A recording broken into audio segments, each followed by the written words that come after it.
All right, so today we're going to talk about 3 next level worship leading skills that will help elevate you from good to great. Stick around.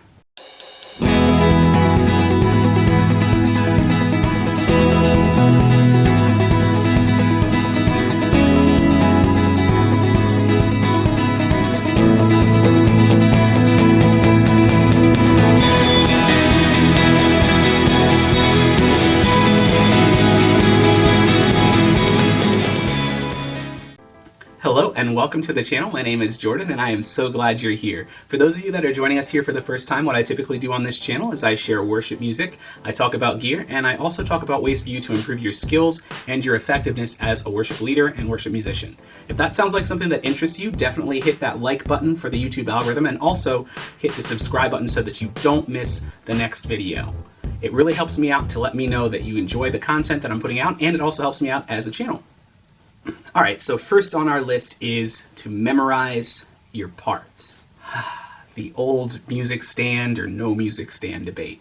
Now, if you're not at the skill level or time commitment level where you can do that, that's okay, but I really think this is a next level skill that helps really just separate the good leaders from the great leaders. And it's also just a great skill to have as a musician as well. If you're not necessarily in a leadership position, guess what? You're still in a leadership position because you're up on stage. I talk about that a lot, but as a worship musician, when you're on the stage, someone is connecting with you at pretty much all times. So you really just have to consider yourself a leader, even if you're not necessarily the worship leader. So this applies not only to worship leaders, but also worship musicians as well. So with all that said, if you want to take that next step, memorize. It's something that you can actually ease your way into as well. So think about starting to just spend a little bit of extra time with your music over the course of the week as you're learning your parts.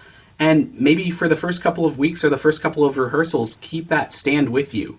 Have that as a reference to fall back on, but really try to remember your parts. What has helped me in the past, and is actually a strategy that I continue to use even today, is to kind of not only just memorize the song as this giant big piece, but to understand the sections of the song and understand the roadmap and have that kind of sequence in my head of what's coming next, because that'll help me remember each individual part. Now let's say you're just trying to memorize like vocab words. Do you memorize every single vocab word on a list? Well, if the list is too long, you usually take it in chunks, right? This is the same kind of concept. In addition, as you start to get more comfortable with this, the more that you practice it, you're actually going to get better at it. And eventually, maybe you can take that chart away, you can leave the music stand, but instead of having the chart in front of you on the stand, maybe you can just have like a written version of your roadmap. And eventually, once you have that roadmap in your head, you can just ditch the stand altogether. And then there you go, next level skill.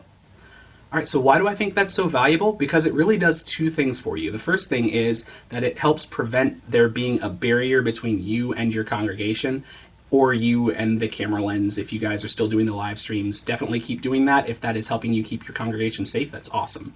The second thing is that it helps just flat out improve your musicianship and your worship. If you don't have to worry about the next lyric that's coming up or the next chord that you have to play, you can focus that much more on engaging your congregation by making eye contact and smiling and all that stuff I talked about in this video.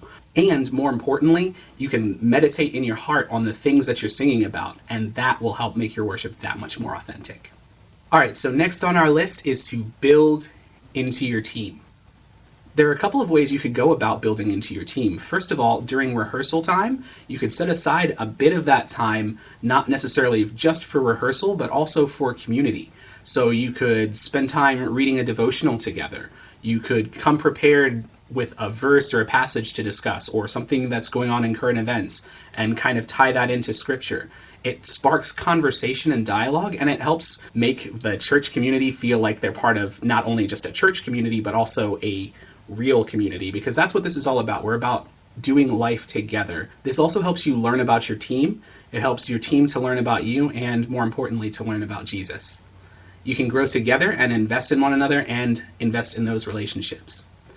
Now, speaking of those relationships, don't just let rehearsal time be the only time that you reach out to your community as well. Check in with your team. This could be huge right now just because of all the social distancing and everything going on, but don't let Sunday morning or Thursday night rehearsal be the only time that you talk with your team. Reach out and take care of one another. Especially if you're the leader, make sure that you guys are taking care of the folks that are under your leadership. In addition, with everyone concerned about the current health crisis, you have to kind of be creative with that. So what we've been doing is having Google Meets on what we normally would have as a rehearsal time for worship so that we can all check in with one another. But we're also just kind of staying in contact over the course of the week and just reaching out, sending a message and saying, hey, how are you doing? I miss you. What's going on in your life? How can I pray for you? That helps your leadership. That helps you to understand your team, and it just warms the people's hearts. Coming from somebody who's been on the receiving end of this, it is huge. I love being around people, so it is such an adjustment for me not being around people all the time and having to kind of figure out a new way to kind of get that human connection through screens instead of through in-person time. So it goes the extra mile. It does a lot for those of us who get our energy from people. And another way we can all come together is by planning events. Now, we have to kind of be creative with that with the way that things are right now by doing things virtually rather than physically, but we can still do stuff. I mean, think about the music community and how everybody's doing live streams from their living rooms. How cool is that? We get to still kind of have the concert experience and still get to kind of participate with one another by commenting on those live streams and saying, hey, I'm listening. Are you listening too? This is cool. So if you have the opportunity, if you have the technology, and if you have the volunteership or the staff to do it, make something like that happen. And down the road, you could also go to dinner as a group, plan a hike, maybe get involved with a workshop, something where you guys can all learn a new skill or experience something together, or just improve upon your leadership and your communication skills. There are a million ways for you guys to connect and build into your team unity. And the big thing and the most important thing is to just pray together. I mentioned this in my last video, but I just want to mention it again because it is so important. Just make prayer a part of your posture all the time. All right, and third on our list is to value input and feedback. All right, so hopefully as you've been growing as a leader and starting to implement some of the things that we've been talking about here in this video, you'll kind of demonstrate that you've been invested not only in your ministry, but also in your team. There are so many other ways for you guys to do that, and really that's all going to kind of come down on an individual basis, so really you're going to have to kind of do the work and learn about your team in order to really understand how to connect with them. So definitely just put that into practice and just make that a part of your routine as well. And eventually you guys will have a deeper connection and relationship.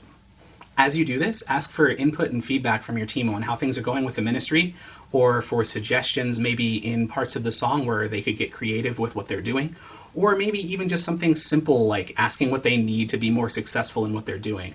Let them know that although you'll always be listening and that you, at the very least, consider everything that they're asking, you probably won't always necessarily be able to do everything. But just leave that open line of communication there, just so that they know that they can always approach you and ask you. So not only does that make your team feel more seen, but it also helps them feel like they have more ownership and investment in the ministry. As a result, you all get to exemplify that awesome metaphor and illustration in Proverbs 27:17. As iron sharpens iron, so one person sharpens another. I know there are probably a ton more ideas that you guys have, and I would love the feedback. If you guys want to leave a comment down below, definitely do so. I also left a pinned comment down below with a question for my fellow leaders. So I ask you guys this: what is one thing you wish you knew when you started in your leadership position? And of course, if you don't have a direct answer to that, feel free to leave a comment anyway. I'd love to get to talk to you.